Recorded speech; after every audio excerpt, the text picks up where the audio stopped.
Bit of a crazy week this week down here at the factory. The delays last week have kind of put us back quite a few days, so we've kind of taken the fairly brutal decision to put the opening back. So we're now back on the Friday the 5th of February.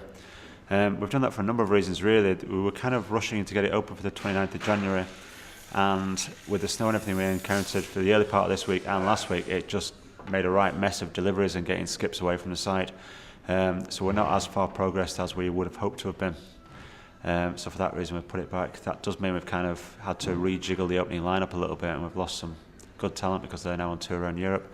But we're still working on a revised lineup for the 5th of February, which will still be absolutely epic.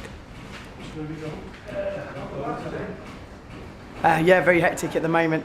We're very close now. We've confirmed all the weekly club nights, so we're very excited. We've got some of the best promoters in Manchester lined up to be hosting some of the different nights. Also doing some in-house nights every Wednesday, Friday and Saturday, which is going to be very exciting. So yeah, basically we'll unveil the full lineup this week. So if people check out obviously our Facebook page, obviously we've got a MySpace page as well, and obviously we've also got a YouTube channel which is obviously Fact 251, so if you search for that on YouTube you'll be able to get obviously the video diaries there, and also there'll be updates on obviously like I say the weekly lineup. Yeah, with a project like Factory, obviously the live bookings that we are looking at, obviously we're already booking in now June and July, so obviously a big focus at the moment has been obviously sorting out the weekly club nights, which obviously will kick in so obviously from Friday the 5th of February.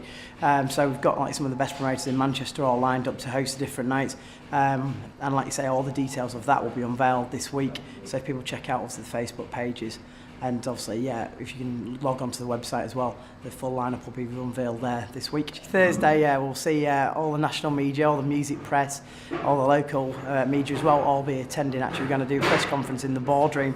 The room's actually progressing quite nicely, so the press will get a little snippet of what the club's going to look like, but as you say, obviously the builders are still busy working very hard on getting it all completed. Site-wise this week we've kind of progressed around developing all the floors and getting all the infrastructure in.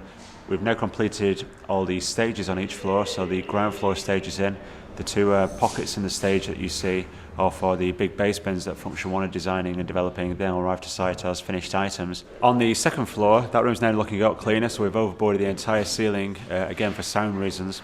We've also now developing the cantilever DJ box, which cantilevers out over the main reception area. Surrounding that there's a big Ben Kelly designed leaning glass screen that weighs about 2.5 tons.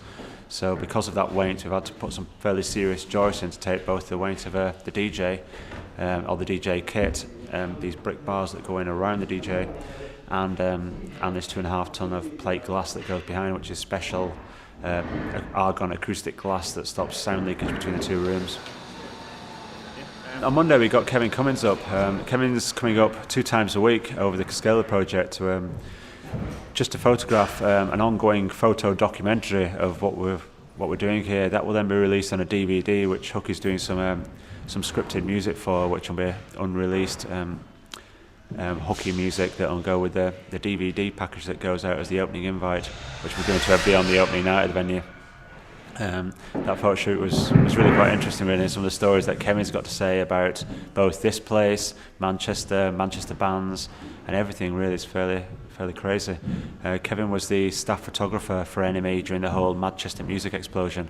So although he is from Manchester originally and is a big Man City fan, he moved down to London at the late 80s, exactly the time when the whole Manchester music phenomenon was kicking off, and was then ended up coming back on the train pretty much 2 or 3 times a week to record that.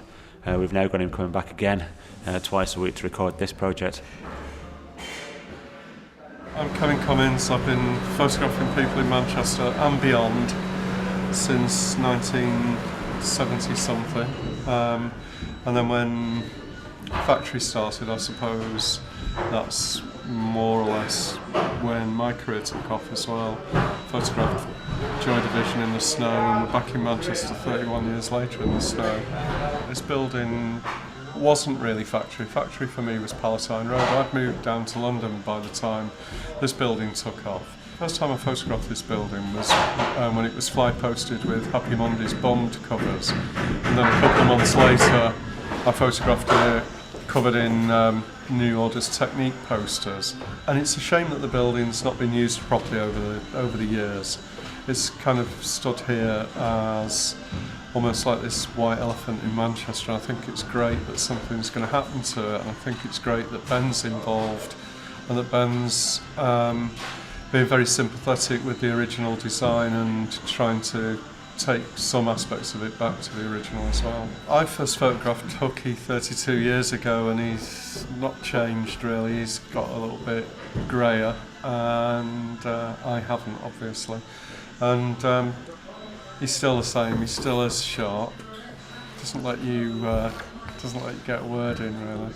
It's nice to have a working relationship with people for that long, and I'm still photographing a lot of people up here who I photographed in the late 70s, early 80s. I think for too long Manchester's lived in this world of nostalgia, where everywhere you go, you've just been hearing Stone Roses and Oasis, whichever bar you go into in the Northern Quarter or whichever shop you go into. And I think it's good that we're maybe moving out of that a little bit now, and it's about time. But that isn't to say you shouldn't celebrate your past, but you should use your past to move on. When Tony died, there was a big hole left in Manchester and people didn't know what to do. And I think it's good the way Hooky's decided to get involved in keeping that legacy going.